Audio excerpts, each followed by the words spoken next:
إن الحمد لله نحمده ونستعينه ونستغفره ونعوذ بالله من شرور أنفسنا ومن سيئات أعمالنا من يهده الله فلا مضل له ومن يضلل فلا هادي له أشهد أن لا إله إلا الله وحده لا شريك له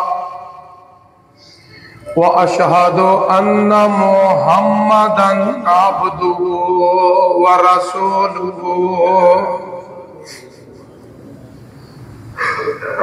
يا أيها الذين آمنوا اتقوا الله حق تقاته ولا تموتن إلا وأنتم مسلمون يا أيها الناس اتقوا ربكم الذي خلقكم من نفس واحدة وخلق منها زوجها وبث منهما رجالا كثيرا ونساء واتقوا الله الذي تساءلون به والأرحام إن الله كان عليكم رقيبا يا أيها الذين آمنوا اتقوا الله وقولوا قولا سديدا يصلح لكم أعمالكم ويغفر لكم ذنوبكم ومن يطع الله ورسوله فقد فاز فوزا عظيما أما بعد فإن خير الحديث كتاب الله وخير الهدي هدي محمد صلى الله عليه وآله وسلم وشر الأمور محدثاتها وكل محدثة بدعة وكل بدعة ضلالة وكل ضلالة في النار إن الله وملائكته يصلون على النبي يا أيها الذين آمنوا صلوا عليه وسلموا تسليما اللهم صل على محمد وعلى آل محمد كما صليت على إبراهيم وعلى آل إبراهيم إنك حميد مجيد اللهم بارك على محمد وعلى آل محمد كما باركت على إبراهيم وعلى آل إبراهيم إنك حميد مجيد اللهم ربنا آتنا في الدنيا حسنة وفي الآخرة حسنة وقنا عذاب النار ربنا هب لنا من أزواجنا وذرياتنا قرة أعين واجعلنا للمتقين إماما وأرنا مناسكنا وتب علينا إنك أنت التواب الرحيم اللهم اشف مرضانا ومرض المسلمين اللهم يا قاضي الحاجات اقض حاجاتنا وحاجات المسلمين رب ارحمهما كما ربياني صغيرا اللهم أيدنا بروح القدس رب اشرح لي صدري ويسر لي أمري واحلل عقدة من لساني يفقهوا قولي اللهم وفقنا لما تحب وترضى اللهم انصر الإسلام والمسلمين اللهم انصر الإسلام والمسلمين اللهم اعز الإسلام والمسلمين قال الله تبارك وتعالى في القرآن المجيد والفرقان الحميد أعوذ بالله السميع العليم من الشيطان الرجيم من همزه ونفخه ونفسه لا حول ولا قوة إلا بالله بسم الله الرحمن الرحيم سبحان الذي أسرى بعبده ليلا من المسجد الحرام إلى المسجد الأقصى الذي باركنا حوله لنريه من آياتنا إنه هو السميع البصير صدق اللہ العظیم۔ سبحان ہے وہ ذات جو رات کے ایک لمحے میں اپنے بندے جناب محمد الرسول اللہ صلی اللہ علیہ وآلہ وسلم کو بیت اللہ سے لے کر بیت المقدس تک ساتوں آسمانوں سدرۃ المنتہا اور اللہ سے کلام اور گفتگو اور تحفہ معراج رب العالمین نے رات کے کچھ حصے میں یہ سارا عمل اپنی قدرتوں سے اپنی نشانیوں سے اپنی طاقتوں سے وہ کام کر کے دکھایا جو ناممکن تھا۔ اور یہ سفر اس لیے کہ مسجد اقصیٰ وہ ہے جس میں برکتیں ہی برکتیں ہیں اس کے اطراف میں، اور اس سفر کا مقصد یہ ہے کہ ہم اپنی نشانیاں دکھانا چاہتے ہیں۔ بے شک جس طرح رب سنتا ہے کوئی اور سن نہیں سکتا، اور جس طرح رب دیکھتا ہے کوئی اور دیکھ نہیں سکتا۔ حضرات محترم، میرے قابل احترام بزرگوں، دوستوں، بھائیوں اور بسعد قابل احترام میری ماں، معززات، موقرات، میری بہنوں اور بیٹیوں، ہر قسم کی حمد و ثنا اللہ وحدہ ذات لا شریک کے لیے جو پوری کائنات کا خالق، مالک، رازق اور مشکل کشا ہے۔ لا تعداد بے شمار انگن درود و سلام امام الانبیاء والمرسلین، خطیب الانبیاء والمرسلین، خاتم الانبیاء والمرسلین، سید الانبیاء والمرسلین، سرور کونین، شفیع المذنبین، ساقی حوض کوثر، رحمت للعالمین، جناب محمد الرسول اللہ صلی اللہ علیہ وآلہ وسلم کے ذات مبارکہ پہ ہے۔ حضرات محترم، اس عظیم سفر کا ذکر ہو رہا ہے۔ آج اس سفر معراج کا دوسرا حصہ ہے کہ رب العالمین نے اپنے محبوب پیغمبر کو اپنے پاس بلایا۔ اللہ کے بعد سب سے زیادہ مقام، بلندی اور رفعت جو ہے وہ جناب محمد الرسول اللہ